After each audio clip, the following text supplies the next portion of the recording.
Bismillahirrahmanirrahim.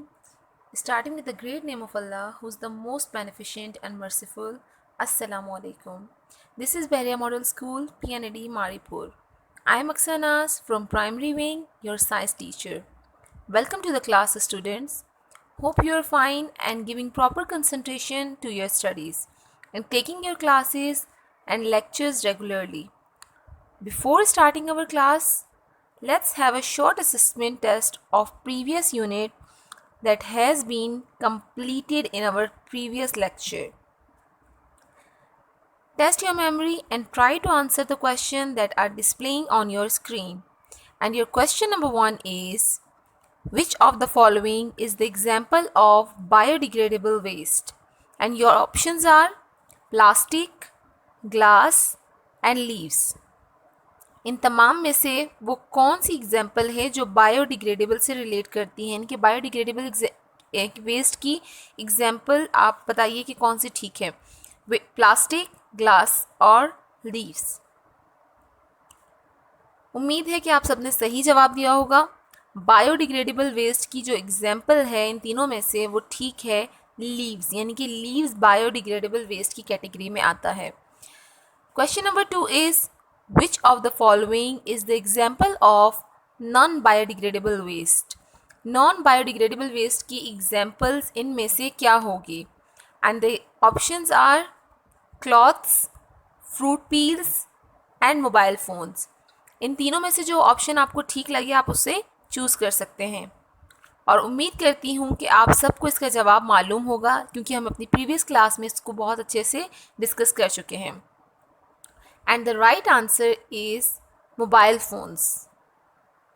Question number 3 is displaying on your screen, and question number 3 is, which control technique is useful in air as well as in land and noise pollution? वो कौन C control technique है जो air pollution के साथ साथ land और noise pollution के लिए भी फ़ायदेमंद साबित हो सकती है? यानी कि एक ही टेक्निक से हम इन 3 तरह के पोल्यूशंस को कंट्रोल कर सकते हैं और वो कंट्रोल टेक्निक क्या है? आपके पास ऑप्शंस मौजूद नहीं है, आपने जवाब खुद सोचना है। And the control technique is plantation of trees. ज़्यादा से ज़्यादा दरख्त लगाकर हम एयर पोल्यूशन, लैंड पोल्यूशन और नॉइस पोल्यूशन तीनों को ख़त्म कर सकते हैं। एयर पोल्यूशंस को किस तरह से? इस तरह ट्रीज़ लगाने से हमारी हवा में मौजूद तमाम harmful gases, carbon dioxide, carbon monoxide और हर तरह की गैस को ट्रीज़ अपने अंदर एब्जॉर्ब कर लेते हैं और हमें मालूम है कि जिस तरह से ट्रीज़ ऑक्सीजन रिलीज़ करते हैं जो कि रिस्पायरेशन प्रोसेस के लिए बहुत ज़रूरी है, इस तरह से हार्मफुल गैसेस एब्जॉर्ब होने से और ऑक्सीजन रिलीज़ करने से प्लांटेशन ऑफ ट्रीज़ से एयर पोल्यूशन से बचा जा सकता है। इसी तरह से नॉइस पोल्यूशन है। आपका नॉइज़ पोल्यूशन इस तरह से ख़त्म होगा क्योंकि आपको पता है कि जो ट्रीज़ होती हैं वो साउंड को मफल कर देते हैं, तो इस तरह से जब साउंड मफल हो जाएगा, ट्रीज़ में एब्जॉर्ब हो जाएगा, तो उससे नॉइज़ पोल्यूशन क्रिएट नहीं होगा। लैंड पोल्यूशन में भी सेम इसी तरह से है। ट्रीज़ जो है वो आपकी लैंड को साफ़ करने में हेल्प करेंगे, आपकी लैंड जो है पोल्यूटेड हो चुकी है उसको क्लीन करने में हेल्प करेंगे। इस तरह से लैंड पोल्यूशन भी ख़त्म हो जाएगा। तो ये 3 तरह के जो पोल्यूशंस हैं, air, land and noise pollution, तीनों के लिए एक ही प्रिवेंटिव मेजर है जो इफ़ेक्टिव प्रूव हो सकता है और वो है प्लांटेशन ऑफ ट्रीज़। उम्मीद है कि आप तमाम स्टूडेंट्स ने इन तमाम सवालात के सही जवाब दिए होंगे। Now let's start our today's lecture, in which we are going to start our unit number 3, heat, and you can also use your book page number 76. Let's start with the definition of heat. What is heat? Heat क्या है? अगर हमारे पास एक hot body और एक cold body मौजूद है तो फिर हम ये कहेंगे कि जो हॉट बॉडी या सब्सटेंस या मटेरियल है, आप कोई भी वर्ड यूज़ कर लें, जो हॉट बॉडी, सब्सटेंस या मटेरियल किसी भी की भी एग्जांपल ले लीजिए, उसमें हीट मौजूद है या फिर हम ये कह सकते हैं कि उसमें ज़्यादा हीट मौजूद है। सेंस ऑफ हीट, हीट एक सेंस ऑफ टच है, इसे हम देख नहीं सकते कि वो कितना गर्म है, तो इससे ज़ाहिर हो गया कि ये नेक्ड आई से नहीं देख पाएंगे, लिहाजा इस चेक करने के लिए कि इसमें ये पानी गर्म है या नहीं है, हमें इसे हाथ लगा कर देखना पड़ेगा या फिर हम इसे थर्मामीटर की मदद से चेक करेंगे। तो इससे ज़ाहिर हुआ कि हीट एक सेंस है, यानी कि sense of touch. Next about heat is that heat is a form of energy. Heat energy की एक फॉर्म है। मगर अब सवाल ये होता है कि एनर्जी का क्या मतलब है। Energy is about ability to do work. Energy हमें कोई भी काम करने की सलाहियत देती है। इसी तरह हीट जो कि एनर्जी की एक फॉर्म है, वो भी हमें बहुत से काम करने में मदद देती है। Let's have a example from our daily routine. जब हम कुकिंग करते हैं तो वो आग यानी कि वो फायर, चाहे वो स्टोव के ज़रिए हो या लकड़ियों के ज़रिए, इससे हीट ट्रांसफ़र होकर हमारे कंटेनर यानी बर्तन को गर्म कर देती है, जिससे हमें कुकिंग करने में हेल्प मिलती है। Nature of heat. Heat transfers from hot body to cold body.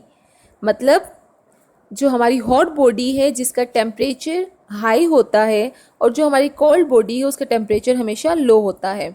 For example we have two metals, first one have temperature of 50 degree centigrade and second one have temperature of 20 degree centigrade.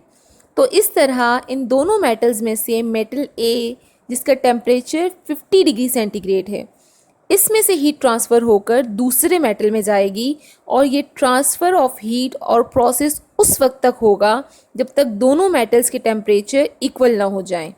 जब दोनों metal का temperature 40 degree centigrade हो जाएगा तो इस हालत को thermal equilibrium कहते हैं, क्योंकि इस स्टेज पर आकर दोनों मेटल्स का टेम्परेचर इक्वल हो जाएगा और सेम हो जाएगा, इसीलिए इसे थर्मल इक्विलिब्रियम कहा जाएगा। ट्रांसफ़र ऑफ हीट का ये प्रोसेस यहीं ख़त्म हो जाएगा क्योंकि दोनों मेटल्स अब इक्वल टेम्परेचर रखते हैं, तो कोई भी बॉडी हॉट या कोल्ड नहीं है, बल्कि अब दोनों हॉट बॉडीज़ में चेंज हो चुके हैं। Let's move to the next topic, transfer of heat. There are 3 ways to transfer heat from one object to another object, and this is explained by the graphic organizer displaying on your screen। इस graphic organiser की मदद से ये बताया जा रहा है कि हीट 3 मुख्तलिफ तरीक़ों से एक ऑब्जेक्ट से दूसरे ऑब्जेक्ट में ट्रांसफ़र हो सकती है, and these 3 ways are known as conduction, convection and radiation. These 3 ways will be discussed in our next video and class. Let's have a review of today's class. जैसा कि आज हमने पढ़ा कि हीट क्या है, हीट की एक शॉर्ट डेफिनेशन दी गई। Heat is a form of energy. Heat energy की एक फॉर्म है। What is energy? एनर्जी किसे कहेंगे? तो बताया गया कि कोई भी काम करने की सलाहियत। The energy is about ability to do work.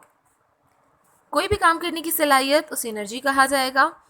After that हमने डिस्कस किया नेचर ऑफ हीट को, कि किस तरह से दो मेटल के बीच में उस वक्त तक हीट ट्रांसफ़र होगी जब तक दोनों मेटल्स यानी कि एक कोल्ड मेटल और एक हॉट मेटल जिनका टेम्परेचर में डिफरेंस था, उन दोनों की हीट इक्वल ना हो जाए, और इस पूरे प्रोसेस को थर्मल इक्विलिब्रियम कहा जाएगा।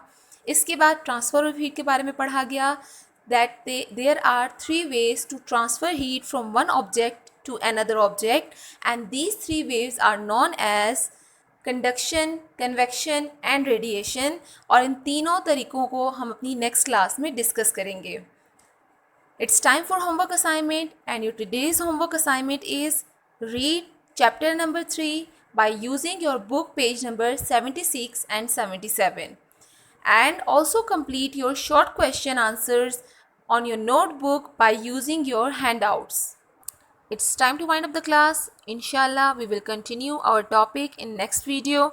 Till then, complete your assignments. Take care of yourselves and your families. Assalamu alaikum.